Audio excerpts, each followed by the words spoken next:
Una exposición de las 7 edades de la Iglesia por el hermano William Marion Branham.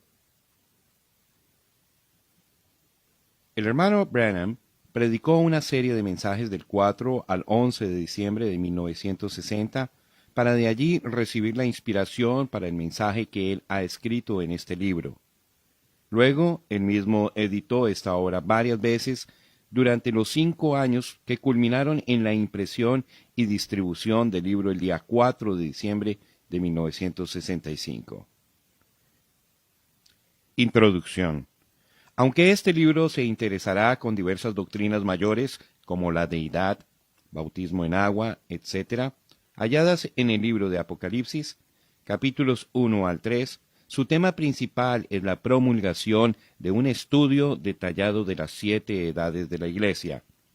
Esto es necesario para estudiar y entender el resto de Apocalipsis, porque de las edades vienen los sellos, y de los sellos vienen las trompetas, y de las trompetas vienen las copas. Como la primera explosión de una vela romana, las edades de la Iglesia llegan con una poderosa iluminación inicial, sin la cual no podría haber más luz. Pero ya una vez que la brillantez de las 7 edades de la Iglesia es dada por revelación divina, sigue luz sobre luz hasta que en la revelación completa se abre ampliamente ante nuestros ojos maravillados y nosotros, edificados y purificados por medio de su Espíritu, somos alistados para la gloriosa aparición de Jesucristo, nuestro Señor y Salvador, el único Dios verdadero. Esta composición está escrita en primera persona, como es un mensaje de mi corazón a los corazones del pueblo.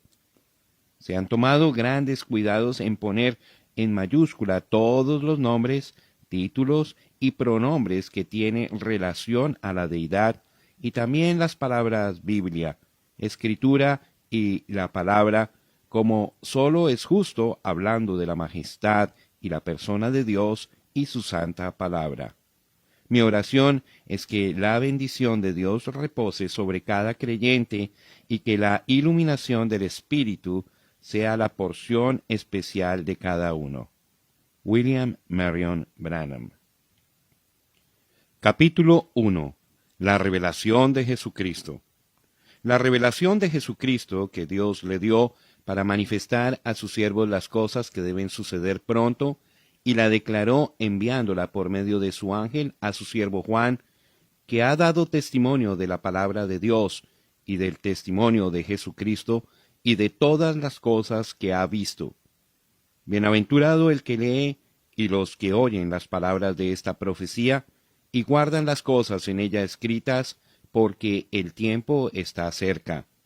Juan, a las 7 iglesias que están en Asia, gracia y paz a vosotros, del que es, y que era, y que ha de venir, y de los 7 espíritus que están delante de su trono, y de Jesucristo, el testigo fiel, el primogénito de los muertos, y el soberano de los reyes de la tierra, al que nos amó, y nos lavó de nuestros pecados con su sangre, y nos hizo reyes y sacerdotes para Dios, su Padre. A él sea gloria e imperio por los siglos de los siglos. Amén. He aquí que viene con las nubes, y todo ojo le verá, y los que le traspasaron, y todos los linajes de la tierra harán lamentación por él. Sí. Amén. Yo soy el Alfa y la Omega, principio y fin, dice el Señor, el que es, y que era, y que ha de venir, el Todopoderoso. Yo, Juan, vuestro hermano, y copartícipe vuestro en la tribulación, en el reino y en la paciencia de Jesucristo, estaba en la isla llamada Patmos, por causa de la palabra de Dios y el testimonio de Jesucristo. Yo estaba en el Espíritu en el día del Señor, y oí detrás de mí una gran voz como de trompeta que decía: Yo soy el Alfa y la Omega, el primero y el último. Escribe en un libro lo que ves, y envíalo a las 7 iglesias que están en Asia, a Éfeso, Esmirna, Pérgamo, Tiatira, Sardis, Filadelfia y la Odisea. Y me volví para ver la voz que hablaba conmigo, y vuelto vi 7 candeleros de oro, y en medio de los 7 candeleros a uno semejante al Hijo del Hombre, vestido de una ropa que llegaba hasta los pies y ceñido por el pecho con un cinto de oro. Su cabeza y sus cabellos eran blancos como blanca lana, como nieve, sus ojos como llama de fuego, y sus pies semejantes al bronce bruñido, refulgente como en un horno, y su voz como estruendo de muchas aguas. Tenía en su diestra 7 estrellas. De su boca salía una espada aguda de 2 filos, y su rostro era como el sol cuando resplandece en su fuerza. Cuando le vi, caí como muerto a sus pies, y él puso su diestra sobre mí, diciéndome, no temas, yo soy el primero y el último, y el que vivo, y estuve muerto, mas he aquí que vivo por los siglos de los siglos. Amén. Y tengo las llaves de la muerte y del Hades. Escribe las cosas que has visto, y las que son, y las que han de ser después de estas. El misterio de las 7 estrellas que has visto en mi diestra, y de los 7 candeleros de oro. Las 7 estrellas son los ángeles de las 7 iglesias, y los 7 candeleros que has visto son las 7 iglesias. Apocalipsis 1, versículos 1 al 20. Introducción al capítulo 1. La revelación de Jesucristo que Dios le dio para manifestar a sus siervos las cosas que deben suceder pronto, y la declaró enviándola por medio de su ángel a su siervo Juan, que ha dado testimonio de la palabra de Dios, y del testimonio de Jesucristo, y de todas las cosas que ha visto. Bienaventurado el que lee, y los que oyen las palabras de esta profecía, y guardan las cosas en ella escritas, porque el tiempo está cerca. Apocalipsis, capítulo 1, versículos 1 al 3. El escriba, no el autor de este libro, es San Juan el Divino. Historiadores concuerdan en que él vivió la última parte de su vida en Éfeso, aunque para el tiempo de la escritura de este libro él estaba en la isla de Patmos. Este libro no es la historia de la vida de Juan, sino la revelación de Jesucristo en las edades futuras de la Iglesia. En el versículo 3 es llamado una profecía, y así es precisamente. Casi siempre este libro es llamado la revelación de San Juan, pero eso es incorrecto. Es la revelación de Jesucristo dada a Juan para los cristianos de todas las edades. Es el único libro en toda la Biblia que está escrito por Jesús mismo, presentándose personalmente a un escriba. Es el último libro de la Biblia. Sin embargo, relata el principio y el final de las dispensaciones del Evangelio. Ahora, la palabra griega para revelación es apocalipse, que quiere decir quitar el velo. Quitando el velo se ilustra perfectamente en el caso de un escultor mostrando su obra esculpida, exponiéndola al espectador. Es un descubrimiento, revelando lo que previamente estaba escondido. Ahora, el descubrimiento no es solamente la revelación de la persona de Cristo, sino la revelación de sus obras futuras en las 7 edades venideras de la Iglesia. La importancia de revelación por medio del Espíritu a un verdadero creyente nunca podrá recibir demasiado énfasis. La revelación significa más para usted que quizás usted se da cuenta. Ahora, yo no estoy hablando de este libro de Apocalipsis y usted, pero estoy hablando de toda revelación, y es tremendamente importante para la Iglesia. ¿Recuerda usted la pregunta que Jesús le hizo a sus discípulos? ¿Quién dicen los discípulos que es el Hijo del Hombre? Ellos dijeron, unos Juan el Bautista, otros Elías y otros Jeremías o alguno de los profetas. Él les dijo, ¿y vosotros quién decís que soy yo? Respondiendo, Simón Pedro dijo, tú eres el Cristo, el Hijo del Dios viviente. Entonces le respondió Jesús, Bienaventurado eres, Simón, hijo de Jonás, porque no te lo reveló carne ni sangre, sino mi Padre que está en los cielos. Y yo también te digo que tú eres Pedro, y sobre esta roca edificaré mi iglesia, y las puertas del Hades no prevalecerán contra ella. Mateo 16, 13 al 18. Los católicos romanos dicen que la iglesia está edificada sobre Pedro. Ahora, eso es verdaderamente carnal. ¿Cómo podría Dios edificar la iglesia sobre un hombre tan indeciso que negó al Señor Jesús y aún maldijo al hacerlo? Dios no puede edificar su iglesia sobre ningún hombre nacido de pecado, y no fue sobre alguna piedra por allí, como si Dios hubiese santificado la tierra en ese lugar. Tampoco es como dicen los protestantes, que la iglesia está edificada sobre Jesús. Fue sobre la revelación. Léalo así como está escrito. No te lo reveló carne ni sangre, sino mi Padre te lo ha revelado, y sobre esta piedra, revelación, edificaré mi iglesia. La iglesia está edificada sobre revelación, sobre el así dice el Señor.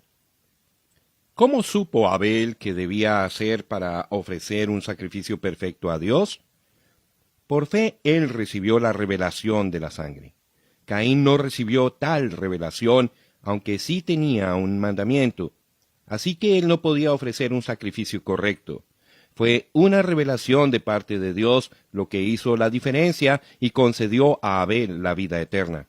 Ahora, usted puede recibir lo que dice el pastor o lo que el seminario enseña, y aunque se lo enseñen con la mayor elocuencia, pero hasta que Dios no le revele a usted que Jesús es el Cristo, y que usted es purificado por la sangre, y que Dios es su Salvador, usted nunca tendrá la vida eterna. Consiste en la revelación espiritual. Ahora, he dicho que este libro de Apocalipsis es la revelación de Jesús y lo que Él está haciendo en las iglesias a través de las 7 edades.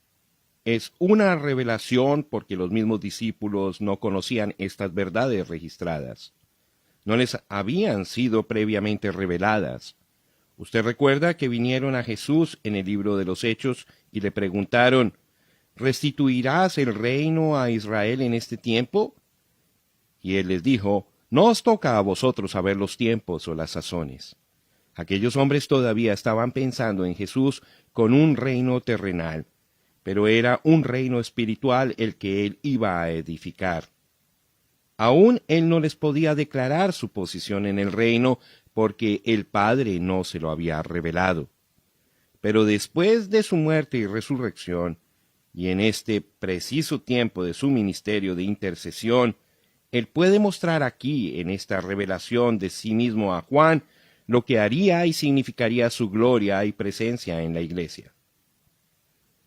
En esta revelación él nos dice cuál será el final del diablo. Nos dice cómo es que va a lidiar con el diablo y echarlo en el lago de fuego. Él revela el final de los impíos, los cuales siguen a Satanás, y Satanás odia eso. ¿Ha notado usted cómo Satanás odia 2 libros de la Biblia más que todos los demás? Por medio de teólogos liberales y científicos falsos, él siempre está atacando el libro del Génesis y el libro de Apocalipsis. En ambos libros hallamos el origen de Satanás, sus obras terribles y también su destrucción. Por eso es que él los ataca. Él aborrece ser descubierto, y en estos libros él ha sido descubierto exactamente como es. Jesús dijo a Satanás, él no tiene parte conmigo, y yo no tengo parte con él. Al diablo le gustaría probar que no es así, pero no puede. Por lo tanto, hace todo lo que puede para destruir confianza en la palabra. Pero cuando la iglesia descree a Satanás y cree la revelación de la palabra por medio del Espíritu, entonces las puertas del infierno no pueden prevalecer contra ella. Permítame incluir aquí un ejemplo de mi propio ministerio, si no es de más. Todos saben que este don que se manifiesta en mi vida es sobrenatural. Es un don por el cual el Espíritu Santo puede discernir las enfermedades y los pensamientos de los corazones de los hombres y otras cosas escondidas que solo Dios podría saber. Y entonces me las revela. Quisiera que usted pudiera estar conmigo y ver el rostro de la gente cuando Satanás sabe que va a ser descubierto. Ahora, no me estoy refiriendo a la gente. Es que Satanás ha dominado sus vidas por medio del pecado, la indiferencia y la enfermedad. Pero ojalá usted pudiera ver sus rostros. Satanás sabe que va a ser descubierto y cambios tan raros se manifiestan en los rostros de las personas. Satanás tiene miedo. Él sabe que el Espíritu de Dios está a punto de mostrar sus obras al pueblo. Por eso es que él odia tanto estas reuniones. Satanás odia cuando se mencionan nombres y se revelan enfermedades. Ahora, ¿qué es esto? No es adivinación de los pensamientos ajenos, no es telepatía, ni tampoco es brujería. Es una revelación por medio del Espíritu Santo. Esa es la única manera por la cual yo lo puedo saber. Desde luego, la mente carnal lo llamará de todo, menos el Espíritu Santo. Permítame mostrarle otra razón por la cual Satanás odia este libro de la revelación de Jesucristo en la iglesia. Él sabe que Jesucristo es el mismo ayer, y hoy, y por los siglos, y que no cambia. Lo sabe mejor que el 90% de los teólogos. Él sabe que así como Dios es inmutable en su naturaleza, Él es igual de inmutable en sus modos. Por lo tanto, Satanás sabe de seguro que la iglesia original de Pentecostés, con el poder de Dios, Marcos 16 en operación, es la iglesia verdadera que Jesús reclama como suya. Todo lo demás es falso, tiene que ser. Ahora, recuerde esto. Cristo en la iglesia verdadera es la continuación del libro de los Hechos.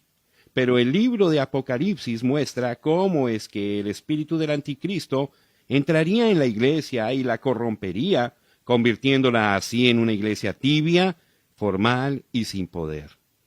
También descubre a Satanás, revelando sus obras, el intento de destruir al pueblo de Dios y desacreditar la palabra de Dios hasta el momento en el que él es echado en el lago de fuego. Él combate eso y no puede soportarlo.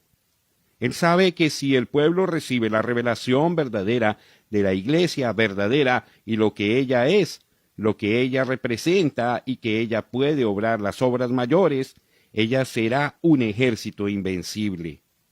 Si ella recibe una revelación verdadera de los dos espíritus dentro de la estructura de la iglesia cristiana y por medio del Espíritu de Dios discierne y resiste al espíritu del anticristo, Satanás estará sin poder ante ella. Él estará tan definitivamente contrarrestado como lo estuvo cuando Cristo resistió sus múltiples esfuerzos por obtener poder sobre él allá en el desierto. Sí, Satanás odia la revelación, pero nosotros la amamos. Con la revelación verdadera en nuestras vidas, las puertas del infierno no pueden prevalecer en contra de nosotros, pero nosotros sí prevaleceremos en contra de ellas. Recordará usted que mencioné al principio de este mensaje que este libro que estamos estudiando es la revelación real de Jesucristo en la iglesia y su obra en las edades futuras. Entonces mencioné que solamente por medio del Espíritu Santo obtendremos revelación o nos pasará por alto. Uniendo estos dos pensamientos, veremos que no será solamente estudio y pensamiento natural lo que hará que este libro sea real. Se necesitará la operación del Espíritu Santo. Eso quiere decir que este libro no puede ser revelado a nadie más que a un pueblo especial. Será una clase de gente con percepción profética. Se necesitará la habilidad de poder oír de Dios. Se necesitará instrucción sobrenatural y no ser solamente un estudiante comparando versículo con versículo, aunque eso está bien. Pero un misterio requiere la enseñanza del Espíritu o nunca será claro. ¿Cómo necesitamos oír de Dios y abrir nuestros corazones y llegar a estar rendidos al Espíritu para oír y entender? Como ya he dicho, Este libro, Apocalipsis, es la consumación de las Escrituras. Aún está colocado correctamente en el canon de las Escrituras, al final. Ahora, usted puede entender por qué es que dice que todo aquel que lo lee y aún lo oye es bienaventurado. Es la revelación de Dios lo que le dará a usted la autoridad sobre el diablo. Y usted puede ver por qué es que aquellos que le agregan o le quitan serán condenados. Tendrá que ser así, porque ¿quién puede agregar o quitar de la revelación perfecta de Dios y vencer al enemigo? Así es de sencillo. No hay ningún poder tan prevaleciente como la revelación de la palabra. En el versículo 3, una bendición es prometida para aquellos que prestan atención especial a este libro. Yo pienso que eso se refiere a la costumbre de los sacerdotes en el Antiguo Testamento cuando leían la palabra a la congregación por la mañana. Muchos no podían leer y los sacerdotes tenían que leerles la palabra. Con tal de que fuera la palabra, había bendición. No había diferencia si fuese leída u oída. Porque el tiempo está cerca. Previo a esto, el tiempo no estaba cerca. En la sabiduría y la economía de Dios, esta revelación tan tremenda no podía ser manifestada hasta entonces, aunque Dios ya la conocía enteramente. Entonces de inmediato aprendemos una regla: la revelación de Dios para cada edad solamente puede venir en esa edad y en un tiempo preciso. Fíjese en la historia de Israel. La revelación de Dios a Moisés vino en un determinado momento de la historia, y aún más determinadamente vino cuando el pueblo clamaba a Dios. Jesús mismo vino en el cumplimiento del tiempo, siendo Él la revelación completa de la deidad. Y en esta edad de la Odisea, la revelación de Dios vendrá a su debido tiempo. No se atrasará, ni tampoco se adelantará. Piense en esto y obsérvelo bien, porque hoy estamos en el tiempo del fin. El saludo.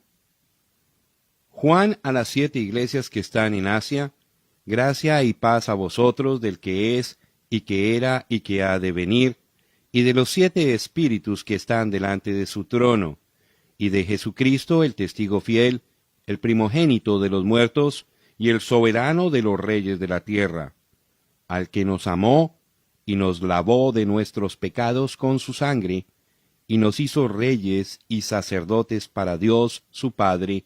A Él sea gloria e imperio por los siglos de los siglos. Amén. Apocalipsis capítulo 1, versículos 4 al 6.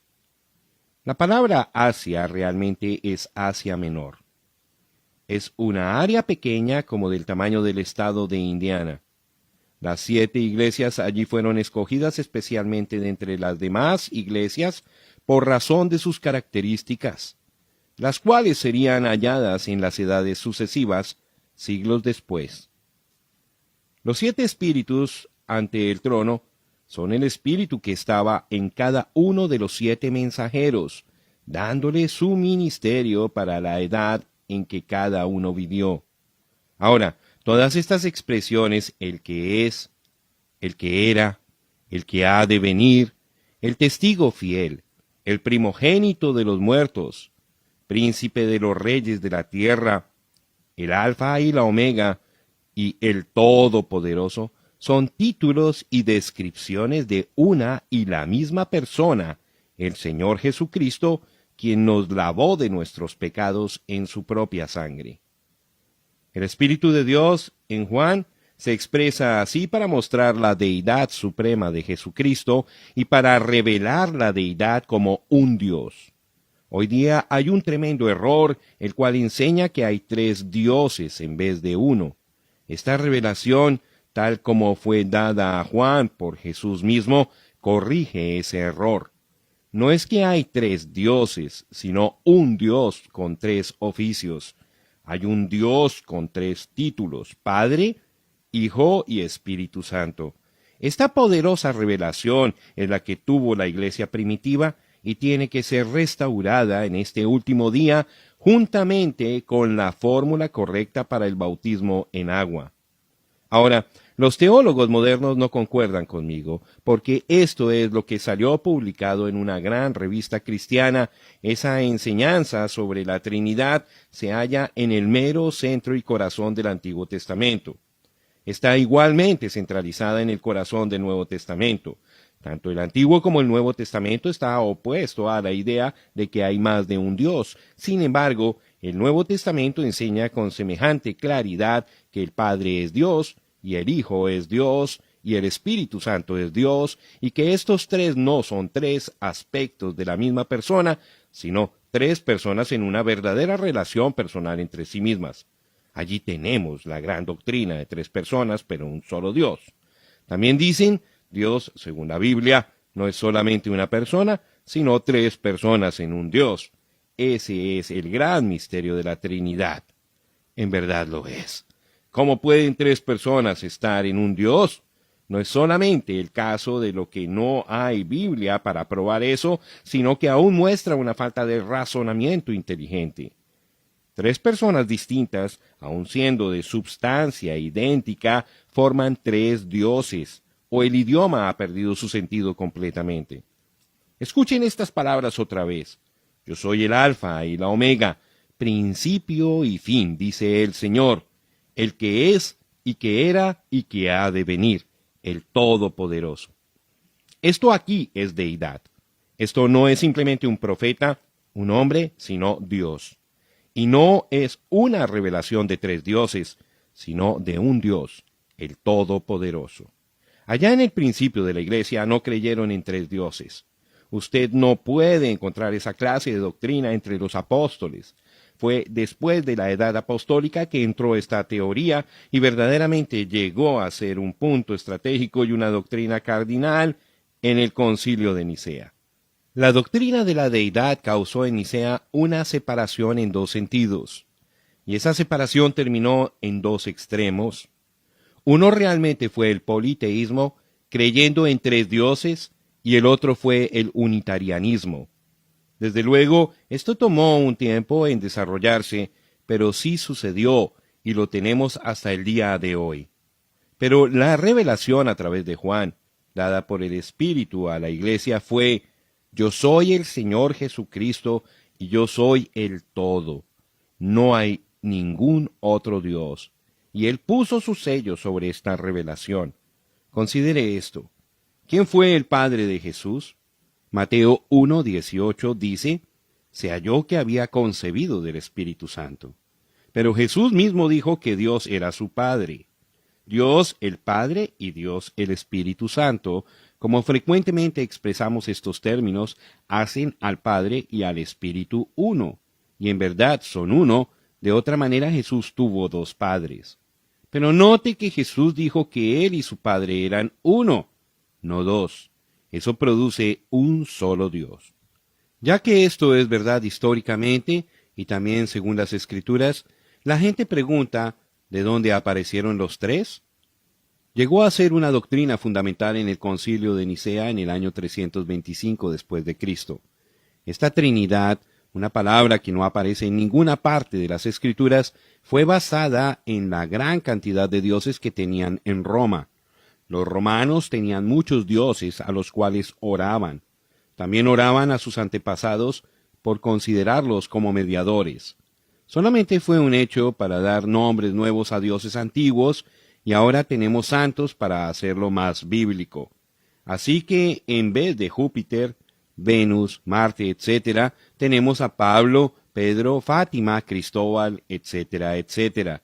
Ellos no podían hacer que su religión pagana funcionara con un solo Dios, por lo tanto lo dividieron en tres, e hicieron intercesores de los santos, igual como lo habían hecho con sus antepasados.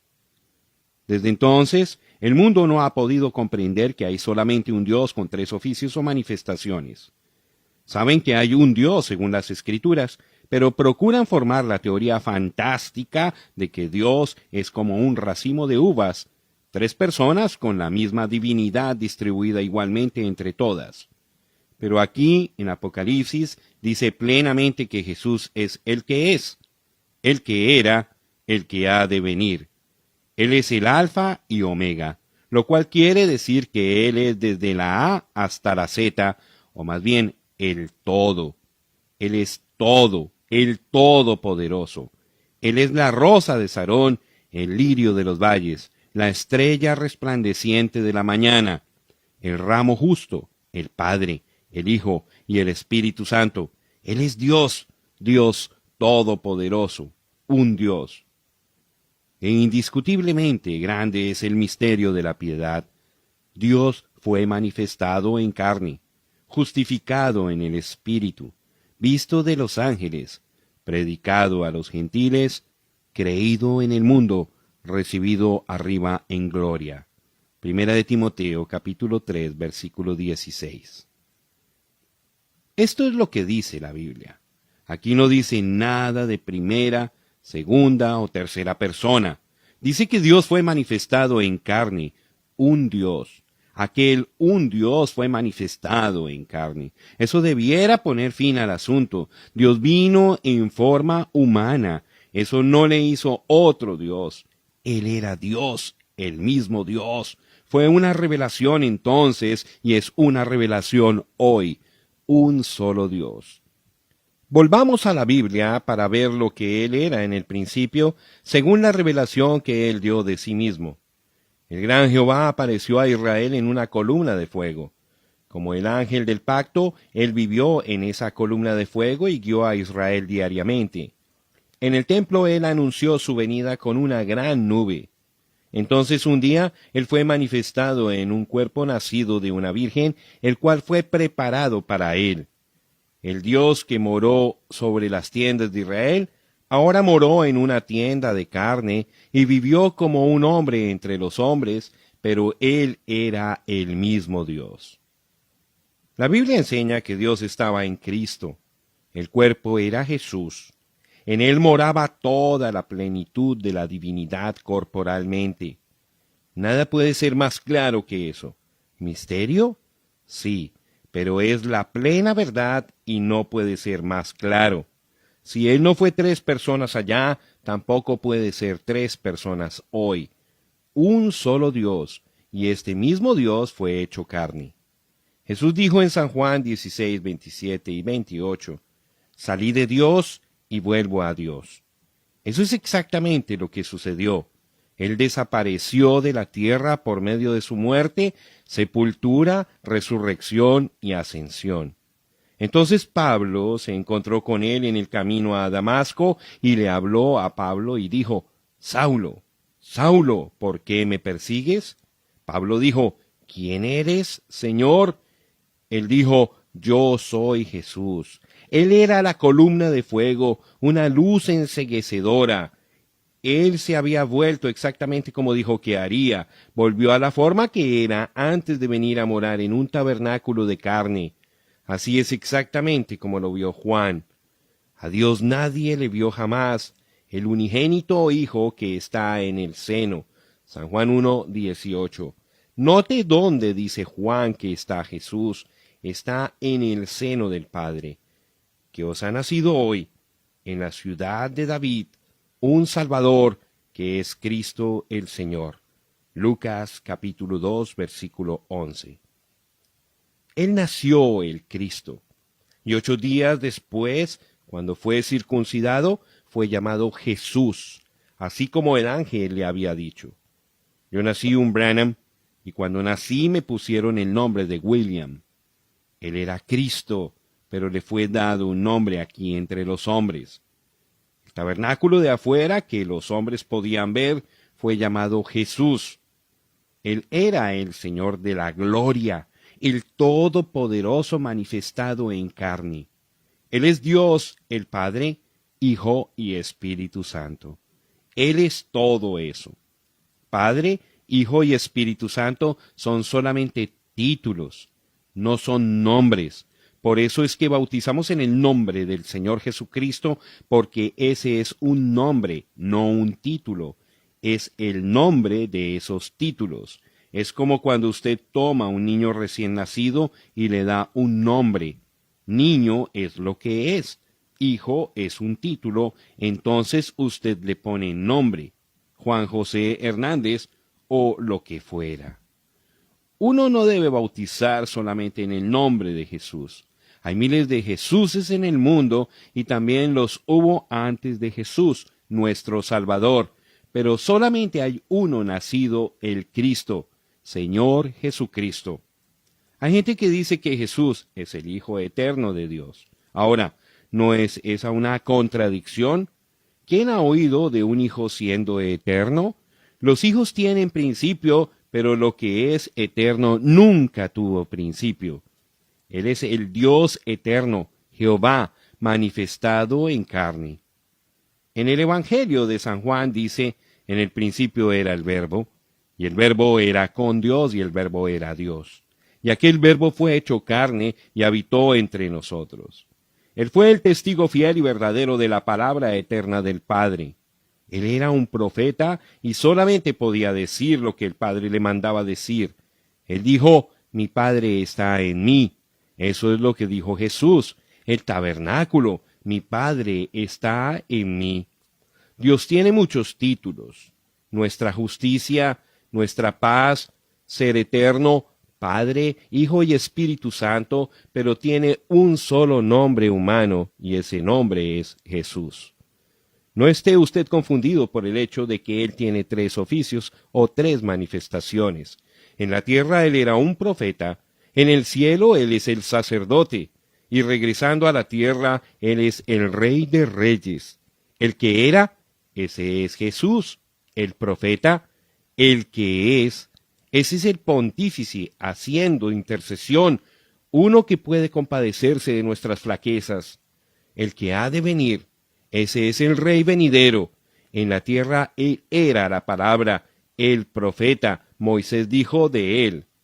El Señor vuestro Dios os levantará profeta de entre vuestros hermanos, como a mí, a Él oiréis en todas las cosas que os hable, y toda alma que no oiga a aquel profeta será desarraigada del pueblo. Hechos capítulo 3, versículos 22 y 23. Note usted estos datos acerca de Jesús. En la tierra fue profeta, oveja e hijo. Esto no quiere decir que era 3, solamente fueron manifestaciones u oficios de una persona, Jesús. Ahora, hay una escritura favorita de los trinitarios que según ellos respalda su pensamiento de que hay más de una persona en la deidad.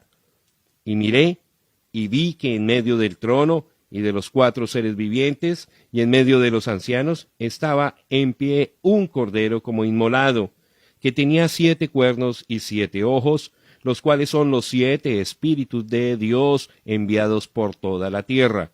Y vino y tomó el libro de la mano derecha del que estaba sentado en el trono. Y cuando hubo tomado el libro, los 4 seres vivientes y los 24 ancianos se postraron delante del Cordero. Todos tenían arpas y copas de oro llenas de incienso, que son las oraciones de los santos. Apocalipsis capítulo 5, versículos 6 al 8. En verdad, si separamos estos versículos, parecieran probar su punto. Usted se fijará que dice si separamos estos versículos, pero leamos lo siguiente. Y al instante yo estaba en el Espíritu, y aquí un trono establecido en el cielo, y en el trono uno sentado. Y el aspecto del que estaba sentado era semejante a piedra de jaspe y de cornalina, y había alrededor del trono un arco iris, semejante en aspecto a la esmeralda. Y siempre que aquellos seres vivientes dan gloria y honra y acción de gracias al que está sentado en el trono, al que vive por los siglos de los siglos. Los 24 ancianos se postran delante del que está sentado en el trono, y adoran al que vive por los siglos de los siglos, y echan sus coronas delante del trono, diciendo, Señor, digno eres de recibir la gloria y la honra y el poder, porque tú creaste todas las cosas y por tu voluntad existen y fueron creadas. Apocalipsis capítulo 4, versículos 2 al 3 y 9 al 11. Note cuidadosamente que en el versículo 2 dice 1, no 2 o 3, sino 1. Estaba sentado en el trono. En el versículo 3 dice él, no ellos, tenía aspecto semejante a una piedra de jaspe. En el versículo 9 dice que los seres vivientes le dan honor a Él, no a ellos. En el versículo 10 dice que los ancianos se postran delante de Él, no de ellos. En el versículo 11 nos dice que decían, Señor, digno eres, no señores. También en el versículo 11 dice que este que estaba en el trono era el Creador, el cual es Jesús, Juan 1:3, que es Jehová Espíritu, Dios del Antiguo Testamento, Génesis 1:1. Pero no nos detengamos en este punto, leamos. Al que venciere, le daré que se siente conmigo en mi trono, así como yo he vencido y me he sentado con mi Padre en su trono. Apocalipsis capítulo 3, versículo 21. Puestos los ojos en Jesús, el autor y consumador de la fe, el cual por el gozo puesto delante de él sufrió la cruz, menospreciando el oprobio, y se sentó a la diestra del trono de Dios. Hebreos 12:2. Note que según Jesús mismo, el cual escribió el Apocalipsis, Él está sentado con el Padre. El Espíritu en Pablo, el cual es el Espíritu de Cristo, porque ese es el Espíritu de la profecía por el cual viene la palabra, dice que Él está sentado a la diestra de Dios. Pero cuando Juan miró, solamente vio a uno sobre el trono, y no fue hasta Apocalipsis 5, versículos 6 al 8, lo cual sigue a Apocalipsis 4, versículos 2 y 3, en sucesión de tiempo, que vemos al Cordero tomando el libro de aquel que estaba sentado en el trono, como indica Apocalipsis capítulo 4, 2, 3 y 9 al 11. ¿Qué es? Es el misterio de un Dios. Él, Jesús, salió de Dios, fue manifestado en carne, murió, resucitó y volvió al seno del Padre. Como dijo San Juan en el capítulo 1, versículo 18, el unigénito Hijo que está en el seno del Padre, Él le ha dado a conocer. Ahora era tiempo para que Dios, el Mesías, volviera para recoger a su novia y luego presentarse, darse a conocer a Israel. Así que vemos a Dios viniendo nuevamente para tomar una relación humana con el hombre como el hijo de David, rey de reyes y señor de señores, y como el novio de la novia gentil. No son dos dioses, sino simplemente un solo Dios, manifestando sus poderosos oficios y títulos triples. La gente sabía que él era profeta.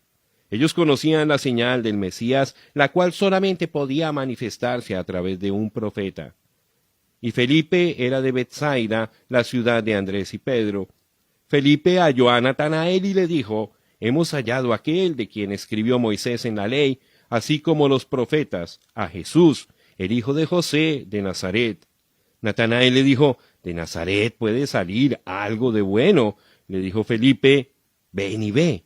Y cuando Jesús vio a Natanael que se le acercaba, dijo de él, he aquí un verdadero israelita en quien no hay engaño. Le dijo Natanael, ¿de dónde me conoces? Respondió Jesús y le dijo, antes que Felipe te llamara, cuando estabas debajo de la higuera te vi. Respondió Natanael y le dijo, Rabí, tú eres el Hijo de Dios, tú eres el Rey de Israel. Respondió Jesús y le dijo, porque te dije, te vi debajo de la higuera, ¿crees? Cosas mayores que estas verás. Y le dijo, de cierto os digo, de aquí adelante veréis el cielo abierto y a los ángeles de Dios que suben y descienden sobre el Hijo del Hombre. San Juan capítulo 1, versículos 44 al 51. La habilidad para discernir los pensamientos de los corazones de los hombres hizo que los escogidos de Dios entendieran que allí estaba el Mesías, la palabra ungida de Dios.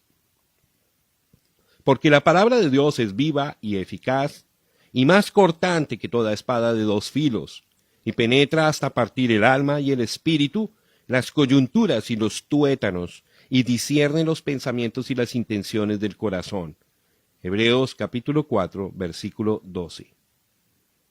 Cuando la mujer junto al pozo le escuchó discernir los pensamientos de su corazón, ella le llamó profeta, declarando que el Mesías sería conocido por medio de esa gran habilidad. Vino una mujer de Samaria a sacar agua, y Jesús le dijo, dame de beber. Pues sus discípulos habían ido a la ciudad a comprar de comer. La mujer samaritana le dijo, ¿cómo tú, siendo judío, me pides a mí de beber, que soy mujer samaritana? Porque judíos y samaritanos no se tratan entre sí. Respondió Jesús y le dijo, si conocieras el don de Dios, y quién es el que te dice, dame de beber, tú le pedirías y él te daría agua viva. La mujer le dijo, Señor, no tienes con qué sacarla, y el pozo es hondo. ¿De dónde, pues, tienes el agua viva? ¿Acaso eres tú mayor que nuestro padre Jacob, que nos dio este pozo, del cual bebieron él, sus hijos y sus ganados? Respondió Jesús y le dijo, cualquiera que bebiere de esta agua volverá a tener sed, mas el que bebiere del agua que yo le daré, no tendrá sed jamás, sino que el agua que yo le daré será en él una fuente de agua que salte para vida eterna. La mujer le dijo, Señor, dame esa agua, para que no tenga yo sed, ni venga aquí a sacarla. Jesús le dijo, ve, llama a tu marido y ven acá. Respondió la mujer y dijo, no tengo marido. Jesús le dijo, bien has dicho, no tengo marido, porque 5 maridos has tenido y el que ahora tienes no es tu marido. Esto has dicho con verdad. Le dijo la mujer, Señor, me parece que tú eres profeta. Nuestros padres adoraron en este monte, y vosotros decís que en Jerusalén es el lugar donde se debe adorar. Jesús le dijo, mujer, créeme, que la hora viene, cuando ni en este monte ni en Jerusalén adoraréis al Padre. Vosotros adoráis lo que no sabéis, nosotros adoramos lo que sabemos, porque la salvación viene de los judíos. Mas la hora viene, y ahora es, cuando los verdaderos adoradores adorarán al Padre en espíritu y en verdad, porque también el Padre tales adoradores busca que le adoren. Dios es espíritu, y los que le adoran en espíritu y en verdad es necesario que adoren. Le dijo la mujer, sé que ha de venir el Mesías llamado el Cristo, cuando él venga nos declarará todas las cosas. Jesús le dijo, yo soy el que habla contigo. San Juan capítulo 4, versículos 7 al 26. Y cantan el cántico de Moisés, siervo de Dios, y el cántico del Cordero diciendo, grandes y maravillosas son tus obras, Señor Dios Todopoderoso, justos y verdaderos son tus caminos, Rey de los santos. Apocalipsis capítulo 15, versículo 3. ¿Lo puede ver usted? El Cordero, el pontífice reteniendo su sangre como expiación en el propiciatorio por nuestros pecados, es el Señor Dios Todopoderoso. Ese es su oficio presente. Eso es lo que está haciendo ahora, abogando con su sangre por nuestros pecados. Él vendrá con poder y gloria y tomará su autoridad para reinar como rey. Él es el rey venidero de esta tierra. Por supuesto, eso no quiere decir que no es rey hoy, porque Él es nuestro rey, rey de los santos. Hoy día es un reino espiritual. No es de este sistema mundano, así como nosotros tampoco somos de este mundo. Por eso es que nos conducimos diferente a los del mundo. Nuestra ciudadanía está en los cielos, reflejamos el espíritu del reino de nuestro nuevo nacimiento, donde Jesús es el Rey. Por eso es que nuestras mujeres no se visten con ropa de hombre, ni se cortan el cabello, ni usan todos esos cosméticos y otras cosas que el mundo ama tanto. Por eso es que nuestros hombres no beben, ni fuman, ni andan en el pecado. Nuestro dominio es el dominio sobre el pecado, y está en vigor por medio del poder del Espíritu de Cristo que mora en nosotros. Todo reino de la tierra será quebrantado, pero el de nosotros permanecerá. Hemos estado hablando de los oficios y las manifestaciones del único Dios verdadero y contemplando su gloria en un estudio escritural. Pero Dios no es conocido intelectualmente. Él es conocido espiritualmente, por revelación espiritual. Este mismo ser que fue conocido como Jesús, según la carne, volvió a la columna de fuego, pero prometió volver otra vez y morar entre su pueblo por medio del Espíritu. Y en el día de Pentecostés, aquella columna de fuego bajó y se repartió en lenguas de fuego sobre cada uno de ellos. ¿Qué estaba haciendo Dios? Se estaba repartiendo a sí mismo entre la iglesia, dando a todos aquellos hombres y aquellas mujeres una parte de sí mismo. Él se repartió entre la iglesia igual como dijo que lo haría. Y yo rogaré al Padre, y os dará otro consolador para que esté con vosotros para siempre, el Espíritu de verdad, al cual el mundo no puede recibir, porque no le ve ni le conoce, pero vosotros le conocéis, porque mora con vosotros y estará en vosotros. No os dejaré huérfanos, vendré a vosotros. Todavía un poco, y el mundo no me verá más, pero vosotros me veréis, porque yo vivo, vosotros también viviréis. En aquel día, vosotros conoceréis que yo estoy en mi Padre, y vosotros en mí, y yo en vosotros. El que tiene mis mandamientos y los guarda, ese es el que me ama, y el que me ama será amado por mi Padre, y yo le amaré, y me manifestaré a él. Le dijo Judas, no el Iscariote: Señor, ¿cómo es que te manifestarás a nosotros y no al mundo? Respondió Jesús y le dijo: El que me ama, mi palabra guardará, y mi Padre le amará, y vendremos a él, y haremos morada con él. San Juan capítulo 14, versículos 16 al 23. Él dijo que le rogaría al Padre, quien mandaría otro consolador, el cual ya estaba con ellos, los discípulos, pero no estaba en ellos. Ese era Cristo. Entonces en el versículo 23, hablando de sí mismo y del Padre, dijo: vendremos. Allí está, el Espíritu está viniendo, el mismo Espíritu de Dios que fue manifestado como Padre y como Hijo, y también se manifestará en los muchos, un Dios que es Espíritu. Por eso es que nadie puede decir que el hombre santo es el Papa o el obispo o el sacerdote. El hombre santo es Cristo, el Espíritu Santo en nosotros. ¿Cómo se atreve a decir la jerarquía que el laico no tiene nada que decir? Cada uno tiene algo que decir. Cada uno tiene una obra. Cada uno tiene un ministerio.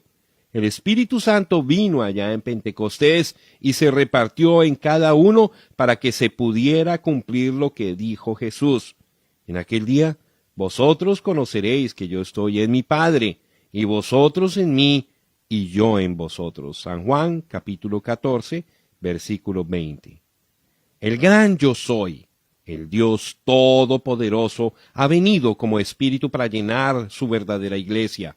Él tiene el derecho de moverse donde y sobre quien Él quiera. Nosotros no hacemos ningunos hombres santos en nuestro medio, pero toda la verdadera congregación del Señor es santa por causa de la presencia del Espíritu Santo. Es Él, el Espíritu Santo, el cual es santo, no la congregación en sí misma. Ahora, esa es la revelación. Cristo Jesús es Dios. El Jehová del Antiguo Testamento es el Jesús del Nuevo. No importa cuánto se esfuerce usted, no puede probar que hay tres dioses. Pero también se necesita una revelación por medio del Espíritu Santo para que usted pueda entender la verdad de que Él es uno.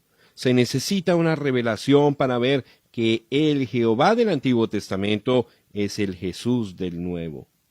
Satanás entró en la iglesia y cegó la gente respecto a esta verdad. Y cuando fueron cegados, no fue mucho tiempo después cuando la iglesia de Roma cesó de bautizar en el nombre del Señor Jesucristo. Reconozco que se necesita una verdadera revelación del Espíritu Santo para poder ver la verdad de la deidad, viviendo en estos días cuando existe la perversión de tanta escritura. Pero la iglesia vencedora y prevaleciente está edificada sobre la revelación. Entonces podemos esperar que Dios nos revele su verdad. Sin embargo, en realidad usted no necesita una revelación sobre el bautismo en agua. Allí lo tiene de frente. ¿Sería posible, aun por un minuto, que los apóstoles fueran desviados del mandamiento directo del Señor que bautizaran en el nombre del Padre, del Hijo y del Espíritu Santo, y entonces encontrarlos en desobediencia voluntaria? Ellos conocían el nombre, y no hay ningún lugar en las Escrituras donde bautizaron en algún otro modo, sino en el nombre del Señor Jesucristo. el sentido común le diría a uno que el libro de los Hechos es la iglesia en acción. Y si así bautizaron, entonces así es como se debe bautizar. Ahora, si usted piensa que eso es fuerte, ¿qué piensa de esto? Cualquiera que no había sido bautizado en el nombre del Señor Jesús tenía que ser bautizado de nuevo. Y aconteció que entre tanto que Apolos estaba en Corinto, Pablo, andadas las regiones superiores, vino a Éfeso y hallando a ciertos discípulos, les dijo, ¿habéis recibido el Espíritu Santo después que creísteis? Y ellos le dijeron, antes ni aún hemos oído si hay Espíritu Santo. Entonces dijo, ¿en qué pues sois bautizados? Y ellos dijeron, en el bautismo de Juan.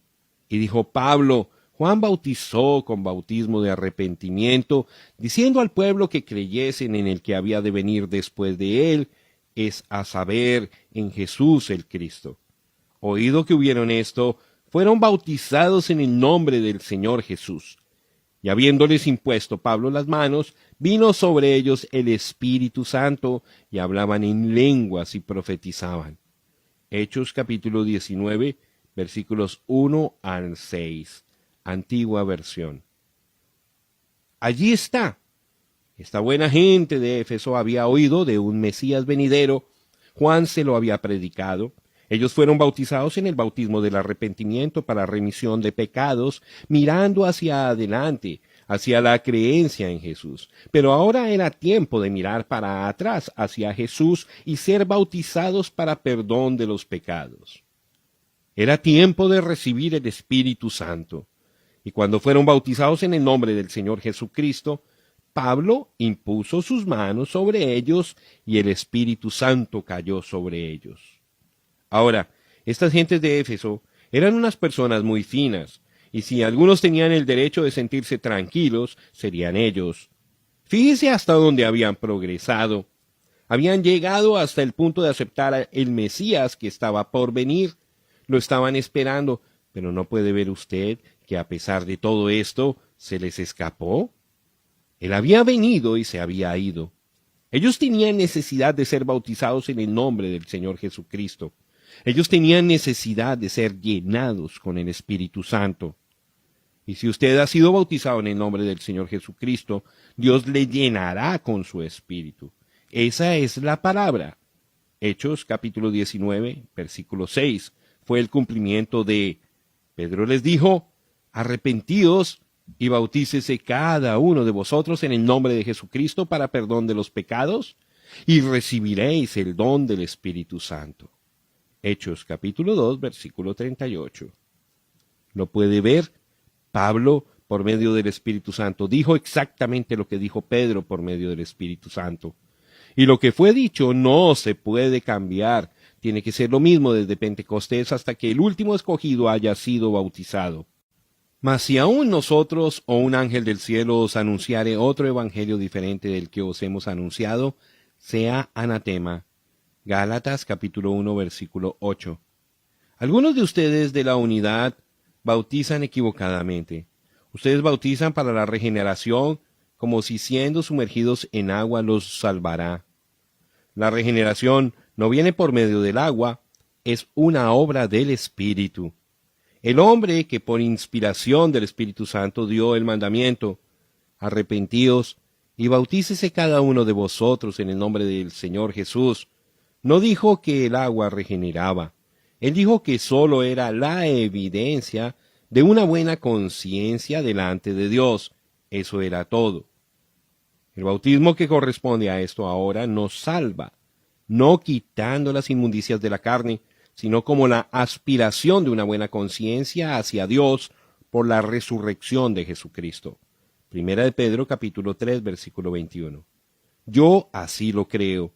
Y si alguien tiene alguna idea falsa de que la historia puede probar el bautismo en agua de cualquier otro modo que no sea en el nombre del Señor Jesucristo, yo le aconsejo que lea los registros históricos y vea por sí mismo. Lo siguiente es el registro verídico de un bautismo que tuvo lugar en Roma en el año 100 después de Cristo y fue publicado en la revista Time el 5 de diciembre de 1955. El diácono alzó su mano y Publio Decius entró por la puerta del bautisterio.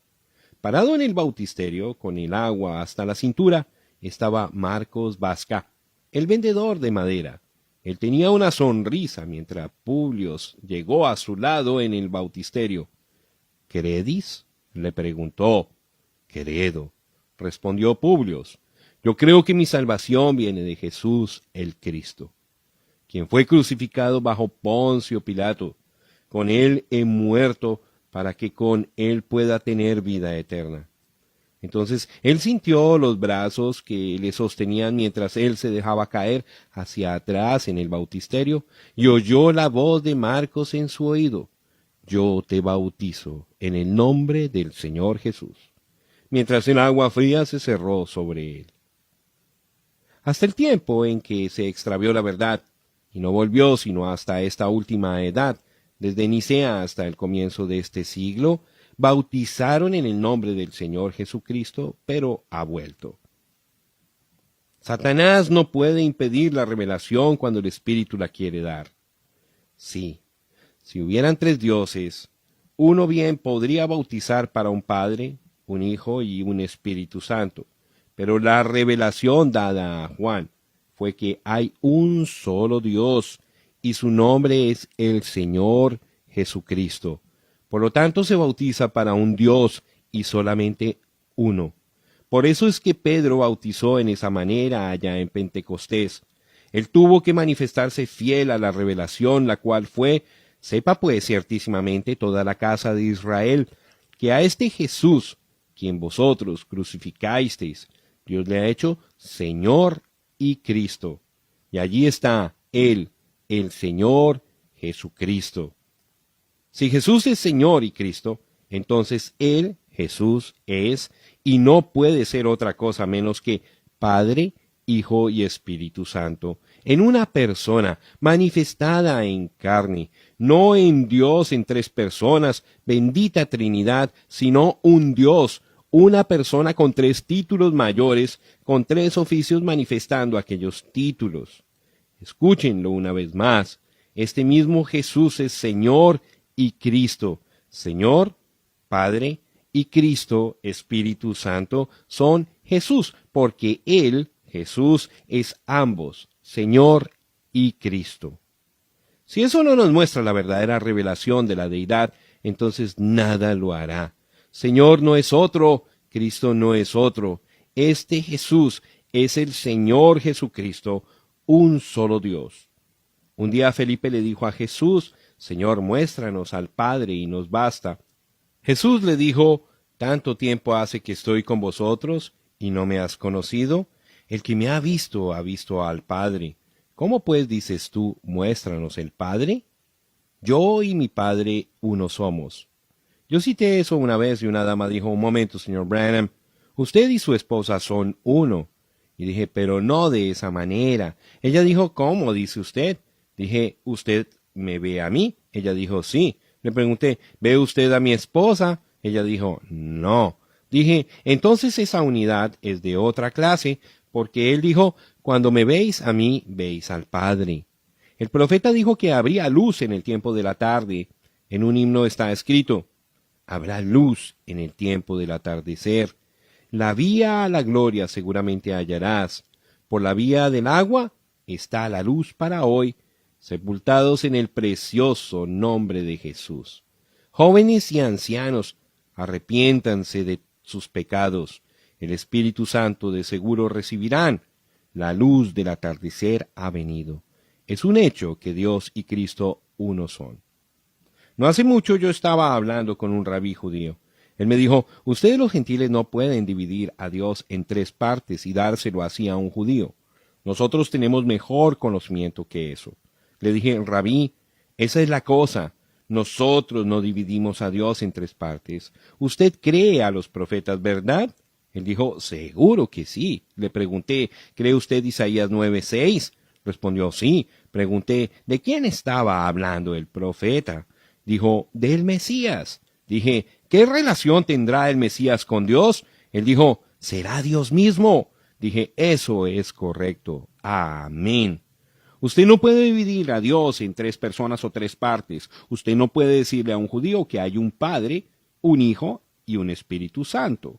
Él le dirá a usted rápidamente de dónde vino esa idea. Los judíos saben que esta doctrina fue establecida en el Concilio de Nicea. Con razón nos censuran como paganos. Nosotros hablamos de un Dios que no cambia. Los judíos creen eso también, pero la Iglesia cambió su Dios invariable de 1 a 3. Pero la luz está volviendo al atardecer. Cuán admirable es que esta verdad ha venido en el tiempo en el que los judíos están regresando a la Palestina. Dios y Cristo uno son.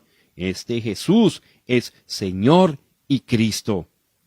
Juan tuvo la revelación y Jesús era la revelación y él se produjo a sí mismo aquí en la Escritura. Yo soy el que era, el que es y el que ha de venir, el Todopoderoso. Amén. Si la revelación está fuera de su alcance, entonces mire hacia arriba y pídasela a Dios. Esa es la única manera por la cual usted la llegará a recibir. Una revelación tiene que venir de Dios. Nunca viene por la vía humana o por dones humanos, sino por la dotación espiritual. Usted puede aprender las Escrituras de memoria, y aunque sería algo maravilloso, esa no es la respuesta. Tiene que ser una revelación de Dios. Dice en la palabra que ningún hombre puede decir que Jesús es el Cristo, sino por el Espíritu Santo. Usted tiene que recibir el Espíritu Santo y solamente entonces es cuando el Espíritu le puede dar a usted la revelación de que Jesús es el Cristo, Dios, el ser ungido. Ningún hombre conoce las cosas de Dios, solamente el Espíritu de Dios y aquel a quien el Espíritu de Dios se lo revela. Nosotros necesitamos orar a Dios en busca de revelación más que cualquier otra cosa en el mundo. Hemos aceptado la Biblia y hemos aceptado las maravillosas verdades allí contenidas, pero para la mayoría de la gente todavía no es genuinamente efectiva porque no hay revelación del Espíritu. La palabra no ha sido vivificada. La Biblia dice en 2 de Corintios capítulo 5 versículo 21 que nosotros hemos sido hechos la justicia de Dios por medio de nuestra unión con Jesucristo. ¿Lo entendió usted? Dice que nosotros somos la mera justicia de Dios mismo, al estar en Cristo. Dice que Él, Jesús, fue hecho pecado por nosotros. No dice que Él se hizo pecaminoso, sino que fue hecho pecado por nosotros para que por medio de nuestra unión con Él pudiéramos ser hechos la justicia de Dios. Si nosotros aceptamos el hecho, y tenemos que hacerlo, que Él literalmente llegó a ser pecado por nosotros por medio de su sustitución por nosotros, entonces también tenemos que aceptar el hecho de que nosotros, por medio de nuestra unión con Él, hemos llegado a ser la mera justicia de Dios. Al rechazar uno, rechazamos el otro, pero al aceptar uno, también tenemos que aceptar el otro. Ahora, sabemos que la Biblia dice eso, no puede ser negado, pero la revelación está faltando. Para la mayoría de los hijos de Dios no es genuinamente efectivo, solamente es un buen versículo en la Biblia, pero necesitamos que nos sea vivificado y para eso se necesita revelación. Permítame decirle algo que le asombrará y también le ayudará. Casi no hay estudiante que no crea que el Nuevo Testamento fue escrito originalmente en el griego. Todos nuestros ilustres estudiantes bíblicos han dicho que Dios dio al mundo 3 grandes naciones con 3 grandes contribuciones para el bien del Evangelio. Nos dio a los griegos, quienes nos dieron una lengua universal.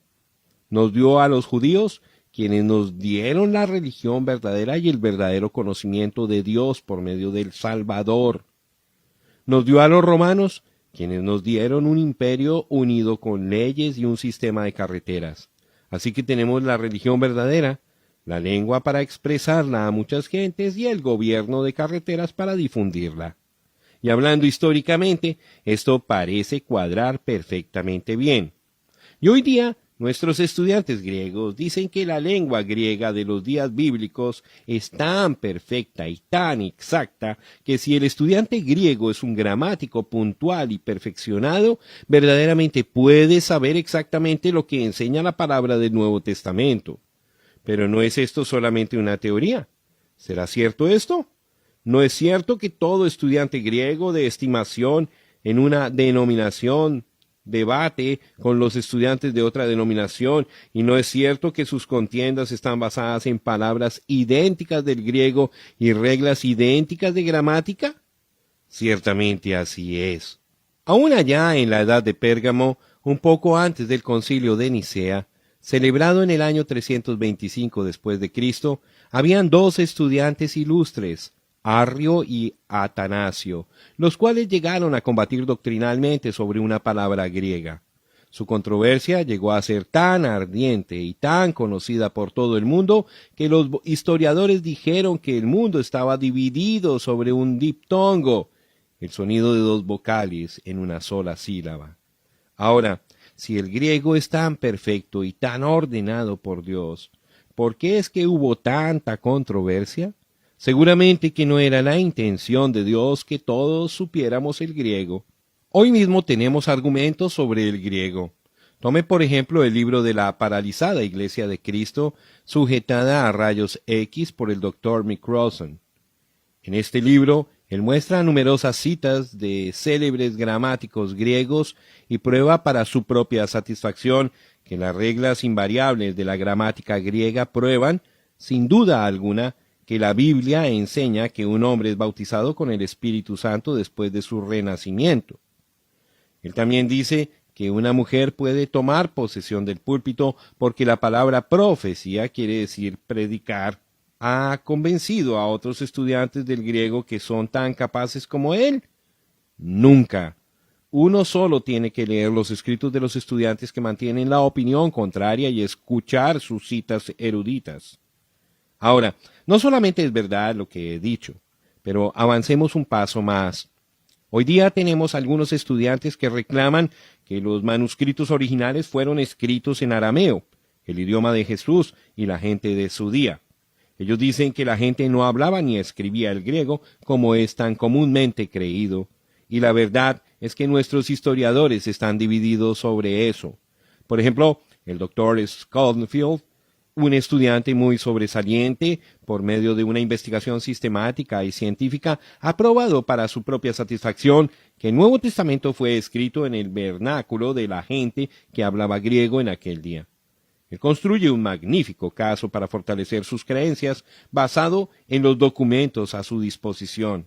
Pero por otra parte tenemos a otro estudiante célebre, el Dr. Lamsa, quien está convencido que el Nuevo Testamento fue escrito en arameo, y él tiene al historiador sobresaliente, Toynbee, respaldando su argumento que el idioma de la gente era el arameo y no el griego. Así que puede ser posible que el Nuevo Testamento fuera escrito originalmente en el arameo. Sin embargo, antes de que nos interesemos demasiado en esto, leamos la versión de Valera y la traducción del Dr. Lamsa. Para nuestra satisfacción hallamos que las palabras en ambas versiones son asombrosamente iguales, así que en realidad no hay diferencia en el contenido o en la doctrina. Aún podríamos concluir que Dios ha permitido que salgan a la luz estos manuscritos recientemente descubiertos y estas publicaciones recientes de escrituras ya conocidas, para probar la autenticidad de lo que ya teníamos. Y hallamos que aun cuando traductores puedan diferir el uno del otro, los manuscritos concuerdan. Ahora, usted puede ver que no se puede basar la interpretación en el profundo conocimiento que el estudiante tenga del idioma en que fue escrita la Biblia. Pero sí aún no lo puede ver porque tiene su mente velada con tradiciones, y aquí está una ilustración final. Nadie puede dudar que los escribas, los fariseos y los estudiantes ilustres del año 33 conocían perfectamente las reglas de la gramática y exactamente lo que querían decir las palabras con las cuales fue escrito el Antiguo Testamento. Pero no obstante, toda su excelente sabiduría los pasó por alto la revelación de la palabra prometida de Dios, la cual fue manifestada en el Hijo. Él fue anunciado desde Génesis hasta Malaquías, con capítulos enteros dedicados a él y a su ministerio, pero sin embargo se les escapó completamente, con la excepción de unos pocos que fueron iluminados por el Espíritu. Ahora llegamos a una conclusión, la cual ya hemos hallado en la palabra. Por más que tratemos de hallar los más antiguos y acreditados manuscritos para obtener el mejor registro posible de la palabra, nunca hallaremos el significado verdadero por medio del estudio y comparación de las Escrituras. No importa cuán sinceros seamos, se requiere una revelación de parte de Dios para obtenerlo. Eso es exactamente lo que dijo Pablo, lo cual también hablamos, no con palabras enseñadas por sabiduría humana, sino con las que enseña el Espíritu. Primera de Corintios, capítulo 2, versículo 13. La revelación genuina es Dios interpretando su propia palabra al vindicar lo que está prometido. Ahora, no vaya a ser que alguien se confunda por lo que he dicho y esté pensando que yo no creo en la exactitud de la palabra como la tenemos hoy. Yo creo que esta Biblia es exacta. Jesús autenticó cabalmente el Antiguo Testamento cuando anduvo en la tierra, y aquello fue recopilado igual como fue el Nuevo Testamento. No tenga cuidado, hoy día tenemos la infalible palabra de Dios y ningún hombre se atreva a quitarle o agregarle. Pero necesitamos que nos la enseñe el mismo Espíritu que la inspiró. Oh, cuánto necesitamos la revelación por el Espíritu. No necesitamos una Biblia nueva, no necesitamos una traducción nueva, aunque algunas de ellas son muy buenas y yo no estoy en contra de ellas, pero necesitamos la revelación del Espíritu. Y gracias a Dios podemos tener lo que necesitamos porque Dios quiere revelarnos su palabra por medio de su Espíritu. Que Dios nos comience a dar por medio de su Espíritu, revelación prevaleciente y continuamente vivificante. Oh, si la Iglesia tan solo pudiera obtener una revelación fresca, y por medio de ella llegar a ser la palabra viva, manifestada, haríamos las obras mayores y glorificaríamos a Dios nuestro Padre, que está en el cielo. Libertado del pecado, al que nos amó y nos lavó de nuestros pecados con su sangre. Apocalipsis capítulo 1, versículo 5. La palabra lavado en realidad es libertado. Nos ha libertado de nuestros pecados por su sangre. ¿No es maravilloso? ¿Pero tiene usted mente espiritual? ¿Lo discernió usted? Fue su propia sangre que nos libertó completamente de nuestros pecados. No fue sangre humana, fue la sangre de Dios. Pedro la llamó la sangre de Cristo. Pablo la llamó la sangre del Señor y la sangre de Jesús. No son tres personas, sino una persona. Allí está nuevamente esa revelación. Un solo Dios, aquel Jehová, Dios omnipotente, bajó y se hizo un cuerpo por medio del nacimiento virginal y moró en él para que pudiera ser la sangre de Dios la que nos libertara. Libertarnos completamente de nuestros pecados y nos presentara sin mancha delante de sí mismo con grande alegría. ¿Desea usted un tipo en el Antiguo Testamento? Volvamos al huerto del Edén, cuando la primera noticia llegó a la gloria de que el hijo, Adán, se había perdido. ¿Mandó Dios a un ángel? ¿Mandó a un hijo? ¿Mandó a otro igual como nosotros? No. Él mismo vino para redimir a aquel hijo perdido. ¡Aleluya! Dios no confió su plan de salvación a otro, solamente confiaba en sí mismo. Dios fue hecho carne y habitó entre nosotros y nos redimió para Él mismo. Somos salvos por la sangre de Dios. El Dios eterno habitó en un cuerpo mortal para quitar el pecado. Él llegó a ser el Cordero para derramar su sangre y entrar con ella detrás del velo. Considere esto, siendo que es la sangre de Dios, es sangre perfecta, y si la sangre perfecta nos ha libertado del poder y la servidumbre y la contaminación del pecado, entonces es una libertad completa y perfecta. Ahora pues, no hay condenación. ¿Quién acusará a los escogidos de Dios? Dios es el que justifica, declara que somos justos. ¿Quién es el que condenará? Cristo es el que murió. Romanos capítulo 8, versículos 33 y 34. Allí está. Su muerte nos dio la sangre. La sangre nos ha libertado. Ahora, ya no hay condenación, como puede haber. No hay nada por lo cual podamos ser condenados, porque la sangre nos ha libertado del pecado. Somos libres, sin tacha. No escuche usted al hombre, escuche la palabra. Usted es libertado por la sangre. Ahora, no vaya usted a ligarse de nuevo con las tradiciones, las organizaciones y los credos. No vaya a ser desviado escuchando a aquellos que niegan el poder de la palabra y niegan que Jesús salva, sana y llena del Espíritu Santo y poder. Usted es uno que Dios ha librado, libertado por su propia sangre. Si todavía tiene su fe en credos y denominaciones, es seguro, por esta evidencia, que usted ha perdido su fe en la palabra. Reyes y sacerdotes. Y nos hizo reyes y sacerdotes para Dios, su Padre. A Él sea gloria e imperio por los siglos de los siglos. Amén. Apocalipsis capítulo 1, versículo 6. Él nos ha hecho. Hay ciertas verdades que debemos acentuar. Esta es una de ellas. Él nos ha hecho. Salvación es obra de Él. La salvación pertenece al Señor. Es completamente por gracia. Él nos redimió con un propósito. Él nos compró con un propósito. Somos reyes espirituales. Seremos reyes sobre la tierra con Él cuando Él se siente en su trono. Pero ahora somos reyes espirituales y reinaremos sobre su reino espiritual. Pues si por la transgresión de uno solo reinó la muerte, mucho más reinarán en vida por uno solo, Jesucristo, los que reciben la abundancia de la gracia y del don de la justicia. Romanos capítulo 5, versículo 17. El cual nos ha librado de la potestad de las tinieblas y trasladado al reino de su amado Hijo. Colosenses capítulo 1, versículo 13. Ahora mismo reinamos con Cristo, teniendo dominio sobre el pecado, el mundo, la carne y el diablo, mostrando su alabanza y su gloria, él mismo mostrándose, porque es Cristo en nosotros, efectuando el querer y el hacer por su buena voluntad. Sí, ciertamente, aún ahora mismo estamos sentados en lugares celestiales en Cristo Jesús.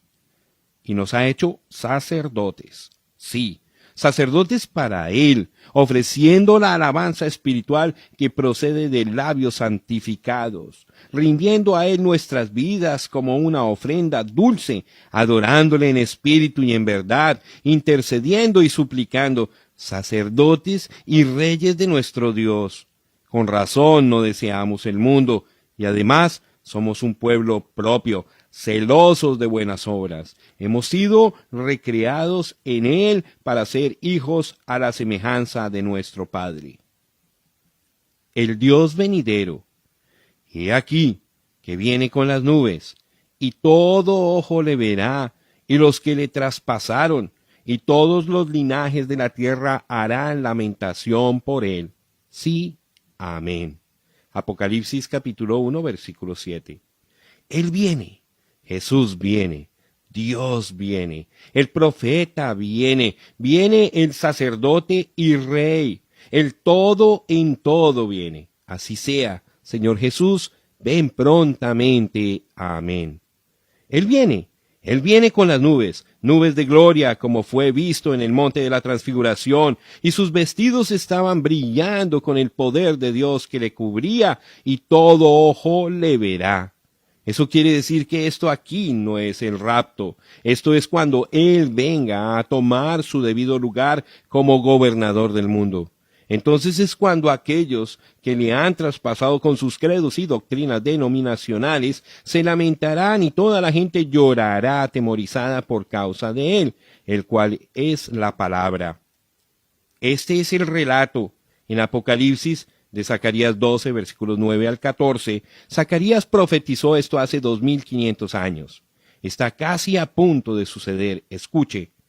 Y en aquel día yo procuraré destruir a todas las naciones que vinieron contra Jerusalén, y derramaré sobre la casa de David y sobre los moradores de Jerusalén espíritu de gracia y de oración, y mirarán a mí, a quien traspasaron. Zacarías capítulo 12, versículos 9 y 10. Ahora, ¿cuándo volverá el Evangelio a los judíos? Cuando se haya terminado el día de los gentiles. El Evangelio está listo para volver a los judíos. Oh, si tan solo les pudiera decir algo que está a punto de suceder ahora mismo. Esta gran cosa que está a punto de suceder recorrerá hasta Apocalipsis 11, y aquellos dos testigos, aquellos dos profetas, Moisés y Elías, llevarán el Evangelio de nuevo a los judíos. Estamos listos, todo está en orden. Así como los judíos trajeron el Evangelio a los gentiles, igualmente los gentiles se lo llevarán de regreso a los judíos, y el rapto acontecerá. Ahora, recuerden lo que hemos leído en Apocalipsis y en Zacarías. Ambas cosas vienen directamente después de la tribulación. La iglesia del primogénito no pasa por la tribulación. Lo sabemos, la Biblia lo enseña. En aquel tiempo, dice que Dios va a derramar su espíritu sobre la casa de Israel. Es el mismo espíritu que fue derramado sobre los gentiles en su día. Y mirarán a mí, a quien traspasaron, y llorarán como se llora por hijo unigénito, afligiéndose por él como quien se aflige por el primogénito. En aquel día habrá gran llanto en Jerusalén, como el llanto de Adadrimón en el valle de Megiddo. Y la tierra lamentará cada linaje aparte, los descendientes de la casa de David por sí, y sus mujeres por sí, los descendientes de la casa de Natán por sí, y sus mujeres por sí.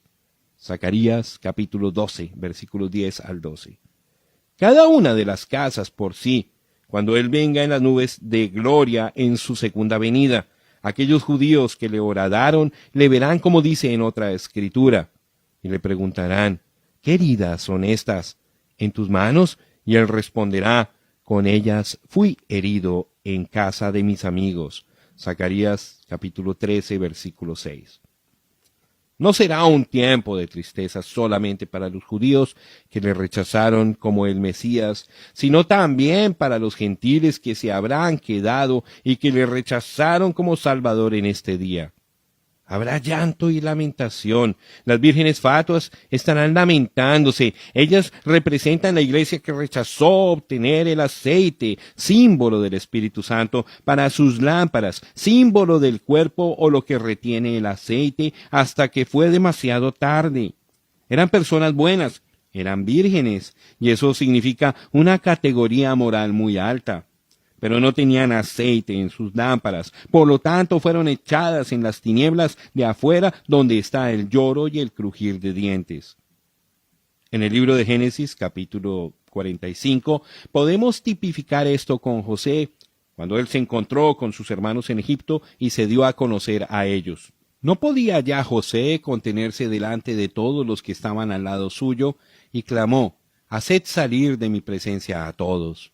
Y no quedó nadie con él al darse a conocer José a sus hermanos. Entonces se dio a llorar a gritos, y oyeron los egipcios, y oyó también la casa de Faraón. Y dijo José a sus hermanos, «Yo soy José, ¿vive aún mi padre?» Y sus hermanos no pudieron responderle, porque estaban turbados delante de él. Entonces dijo José a sus hermanos, «Acercaos ahora a mí». Y ellos se acercaron, y él dijo, «Yo soy José, vuestro hermano, el que vendisteis para Egipto. Ahora pues, no os entristezcáis, ni os pese de haberme vendido acá, porque para preservación de vida me envió Dios delante de vosotros. Pues ya ha habido 2 años de hambre en medio de la tierra, y aún quedan 5 años en los cuales ni habrá arada ni siega. Y Dios me envió delante de vosotros para preservaros posteridad sobre la tierra y para daros vida por medio de gran liberación. Génesis capítulo 45, versículos 1 al 7. Ahora, ¿no cuadra eso perfectamente con Zacarías 12? Uniendo estas dos porciones, sin duda, obtendremos exactamente la verdad. Cuando José era aún muy joven, fue odiado por sus hermanos. ¿Por qué fue odiado por sus hermanos? Porque él era espiritual. No fue culpa de él que viera aquellas visiones, ni que soñara aquellos sueños e interpretara. Eso estaba dentro de él. Él no podía manifestar ninguna otra cosa más de lo que estaba dentro de él. Por lo tanto, el odio de sus hermanos fue sin causa. Pero él fue el amado de su padre. Su padre era profeta y entendía. En eso se forma el tipo perfecto de Cristo. Dios el Padre amaba al Hijo, pero los hermanos, escribas y fariseos, le odiaban porque podía sanar a los enfermos, obrar milagros, predecir el futuro, ver visiones e interpretarlas. Esa no fue causa para odiarle, pero lo hicieron, e igual como los hermanos de José, le odiaron sin causa. Ahora, recuerde cómo fue que aquellos hijos de Jacob trataron a José. Lo echaron en una cisterna, tomaron la ropa de colores que su padre le había dado y la tiñeron con sangre para hacer a su padre creer que el muchacho había sido devorado por algún animal. Lo vendieron a unos negociantes de esclavos que lo llevaron a Egipto y allí fue vendido a un general. La esposa del general lo acusó falsamente, pero dentro de poco tiempo su habilidad como profeta lo trajo a la atención de Faraón y fue exaltado a su diestra con tal autoridad que ninguno podía llegar a Faraón sin primeramente entrevistarse con José. Ahora examinemos la vida de José mientras él estaba en Egipto, porque aquí es donde lo veremos como el tipo perfecto de Cristo. Cuando él estaba en la casa del general fue acusado falsamente, castigado y aprisionado sin causa, igual como hicieron con Jesús. Allí en la prisión él interpretó los sueños del copero y del panadero que también eran prisioneros juntamente con él. El copero fue perdonado y restaurado a la vida, pero el otro fue condenado a muerte. Cristo fue aprisionado en la cruz, abandonado por Dios y el hombre. A cada lado tenía un ladrón. Uno murió espiritualmente, pero al otro le fue concedida la vida. Y note, cuando Jesús fue quitado de la cruz, él fue exaltado al cielo, y ahora está sentado a la diestra del gran Espíritu de Jehová, y ningún hombre puede llegar a Dios sino por él. Hay un mediador entre Dios y los hombres, y él es todo lo que uno necesita. No hay Marías ni santos como mediadores, solamente Jesús. Siguiendo con este tipo, fíjese que todo lo que José hizo en Egipto prosperó. Su primer trabajo con el general prosperó, aún prosperó la cárcel. Cuando vuelva Jesús, el desierto florecerá como la rosa. Él es el Hijo de prosperidad. Así como nunca hubo una edad tan próspera como la de José, así también hay un tiempo de bendición que viene a esta tierra como el mundo jamás ha conocido. Cada uno de nosotros podremos sentarnos bajo nuestra propia higuera, reírnos y regocijarnos y vivir para siempre en su presencia. En su presencia hay gozo completo y en su diestra hay placeres para siempre jamás. Gloria a Dios. Ahora, note que donde quiera que iba José, sonaban la trompeta para anunciar su llegada. La gente gritaba, doblen la rodilla delante de José. Sin importar lo que estuvieran haciendo, cuando la trompeta sonaba, todos doblaban la rodilla. Alguien podría haber estado vendiendo algo en la calle, y era el momento de tomar el dinero, pero él tenía que suspender la venta y doblar la rodilla cuando sonaba aquella trompeta. Si él aún fuera un actor, él tenía que suspender su acto y doblar la rodilla a José cuando su presencia fuese anunciada con esa llamada de trompeta. Y uno de estos días, todo lo que es tiempo cesará cuando la trompeta de Dios sonará, y los muertos en Cristo resucitarán, y el alba eterna romperá en claridad. Entonces toda rodilla se doblará, porque está escrito. Por lo cual Dios también le exaltó hasta lo sumo, y le dio un nombre que es sobre todo nombre, para que en el nombre de Jesús se doble toda rodilla de lo que están en los cielos y en la tierra y debajo de la tierra, y toda lengua confiese que Jesucristo es el Señor, para gloria de Dios Padre. Filipenses capítulo 2, versículos 9 al 11. Pero note otra revelación gloriosa en esta tipificación de José. Mientras estaba en Egipto, le fue dado una novia gentil, y en la unión con ella tuvo 2 hijos, Manasés y Efraín. José le pidió a su padre que bendijera a los 2 muchachos. Él los colocó frente a Jacob para que Manasés, el primogénito, estuviera a la diestra de Jacob y Efraín a la siniestra.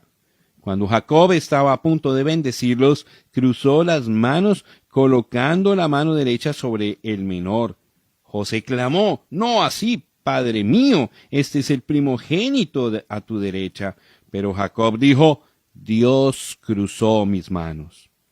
Aquí en Tipo vemos que la bendición que pertenecía al primogénito, el judío, fue dada al menor, el gentil, por medio de la cruz, manos cruzadas del Señor Jesucristo. La bendición viene por medio de la cruz. Cristo nos redimió de la maldición de la ley, hecho por nosotros maldición, porque está escrito: «Maldito todo el que es colgado en un madero», para que en Cristo Jesús la bendición de Abraham alcanzase a los gentiles, a fin de que por la fe recibiésemos la promesa del Espíritu. Gálatas capítulo 3 versículos 13 y 14. La bendición de Abraham vino por medio de la cruz y a los gentiles.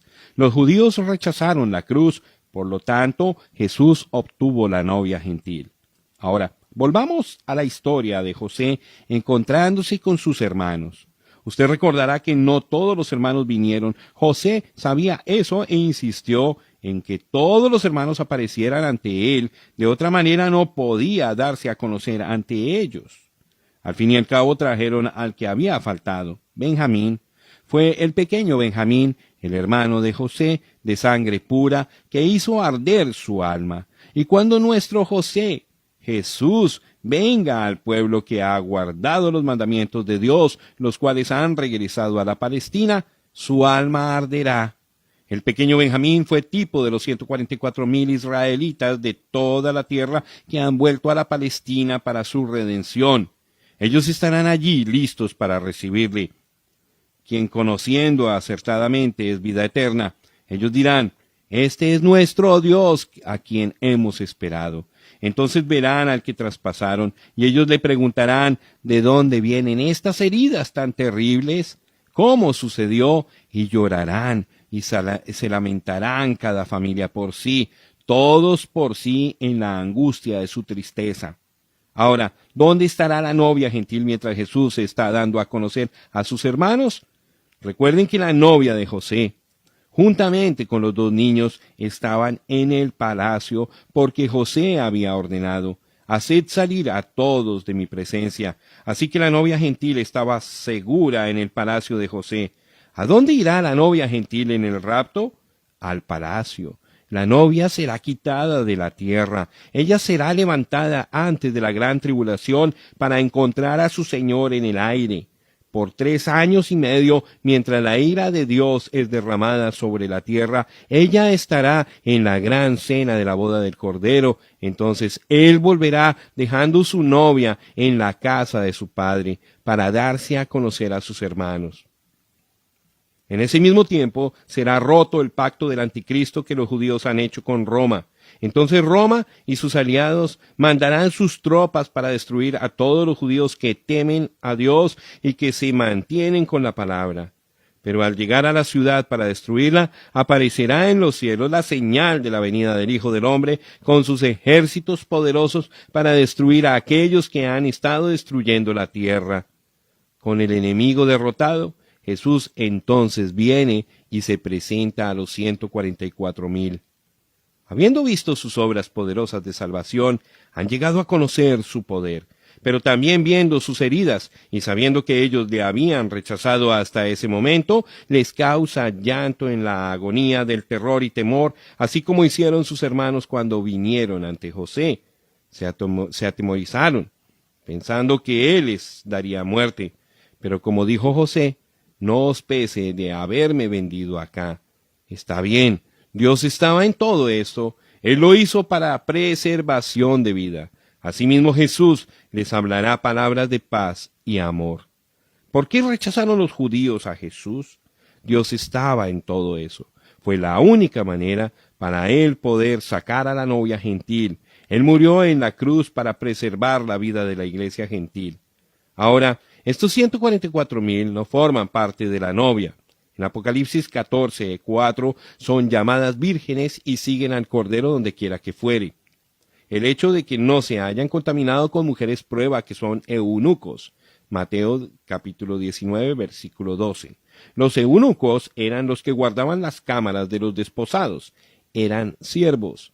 Note que ellos no se sientan en el trono, pero están delante del trono. No, ellos no forman parte de la novia, pero estarán en el glorioso reino milenial. Entonces vemos que cuando este remanente de Israel haya sido unido en amor al Señor y el enemigo haya sido destruido, Dios preparará su monte santo, su nuevo huerto del Edén para la novia y los siervos de él y ella, para la luna de miel de 1000 años sobre la tierra. Como Adán y Eva que estuvieron en el huerto y no terminaron los 1000 años, ahora Jesús, nuestro último Adán, y su Eva, la iglesia verdadera, cumplirán todo el plan de Dios. Oh, cómo se repite la Biblia. La escena de José y sus hermanos está a punto de repetirse, porque Jesús viene pronto. Y al terminar el tipo de José, hay una cosa más que quiero traer a su atención acerca de este tiempo del fin.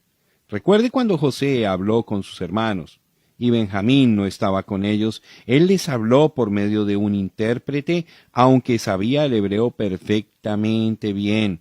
Él habló a sus hermanos en otro idioma. ¿Sabía usted que la primera edad gentil, la cabeza de oro, la edad de Babilonia, terminó con un mensaje en lenguas escrito en la pared? Esta edad terminará de la misma manera. La abundancia de lenguas en este día es otra prueba de que los tiempos de los gentiles han terminado y Dios está volviendo a Israel. Él viene pronto, el Alfa y Omega, el profeta, sacerdote y rey, el Todopoderoso, el Señor Dios de los ejércitos, viene pronto. Sea así, Señor Jesús, el único Dios verdadero. Ven prontamente.